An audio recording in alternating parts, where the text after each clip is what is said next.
Hi, everyone. My name is Tara, and I am the academic director at the Progressive Center. Today, we are having a chat with one of my tutors, Nathan, and he is going to be sharing a little bit with us about his passion for helping students excel in math.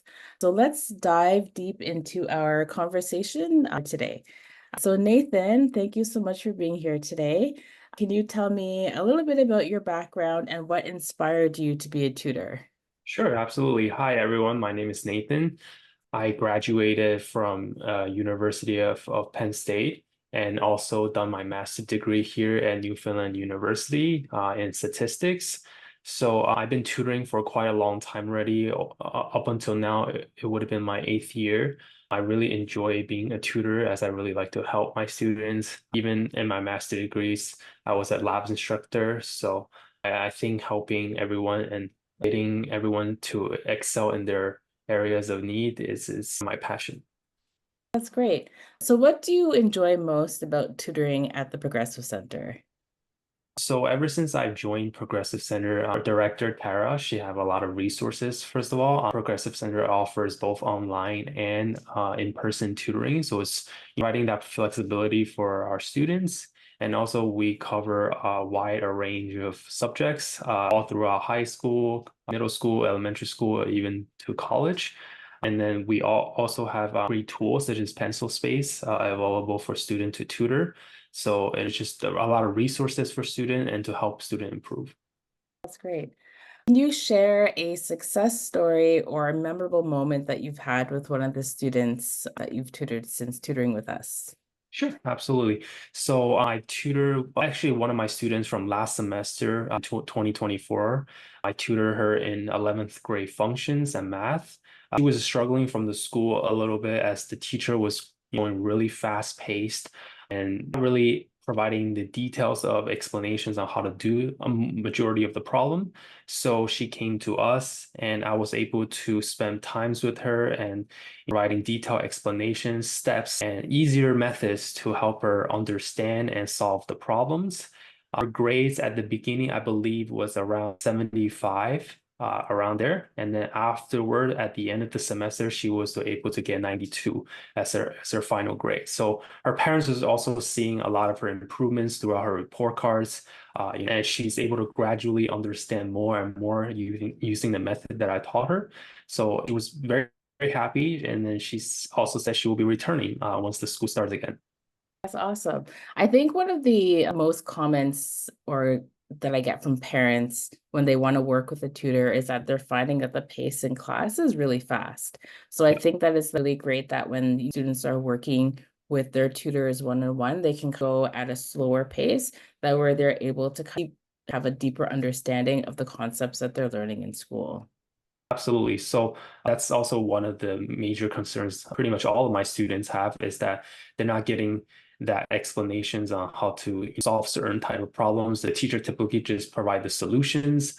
And I think that especially for math, it doesn't matter which area it is, whether it's geometry, trigonometry, or functions, the fundamentals are really important. So in Mhm. order to excel, you have to have a strong fundamentals to be able to understand from the very basic. Right. So with that being said then, so what are some of the teaching methods that maybe perhaps that you might use to meet the individual needs of the students? So two things I always tell my students, which I think it's absolutely crucial for them to improve. One is to always show your work at the beginning. So because when you're showing your work, you're able to see exactly where you made the mistakes after you're being corrected and after you found out how to do certain type of problems, and you get to go back and look over it. A lot of time students wants to save times, but you just do some mental math or calculate stuff in their head, which results in careless mistakes. So showing work is absolutely important. And the second thing is always to practice. So the consistency is key. Having understanding one type of problem and fully capable of doing it is two different things. So you wanted to practice to solidify your skills. Right. It's funny because with every student that I always work with, I always encourage them to show their work. because I think it's so important because a lot of the times the students, they're looking for shortcuts and they just want to write down the answer, but the answer is not always going to get them one full marks, or two, their teacher's not going to be able to see their understanding of how they got to that particular answer. So even if they get the question wrong, perhaps they were able to get some of the marks from showing their work because they were able to cut through the process, but maybe one or two maybe mistakes were made, but they were still able to get some marks. So I always encourage students to always show their work so the students are able, so at least they're able to kind of, develop that better understanding of how they get into the answer.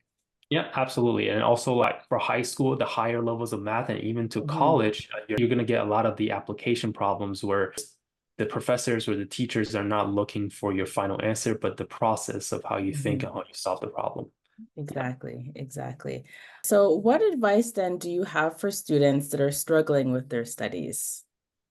So I think my best advice is if you don't understand something, definitely seek help. Don't be afraid to ask questions. I tell this to my students all the time. Sometimes the students at the beginning, I first started tutoring and they're shy. They don't want to seem like they don't know and then look down upon, but definitely ask questions. Asking questions is the best advice that I can give to students. It doesn't mean that you're dumb or anything like that. It means that you're eager to learn, right? You're wanting to improve. So asking questions is number one. Number two is after you receive that help, you wanted to build up that consistency to practicing, right? Like point that I made earlier. So by constantly practicing, it builds up a muscle memory. So in the future, once you see something that came from the basic foundations, you're able to grasp it right away without having to spend troubles memorizing or going down your memory lane to think, oh, how do I get this and stuff like that. So practicing and asking questions is the best advice to improve. I definitely agree.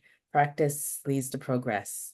Yeah, So thank you so much, Nathan, for having this little chat with me today. I appreciate you taking the time out of your day to share some wisdom with the students that we work with.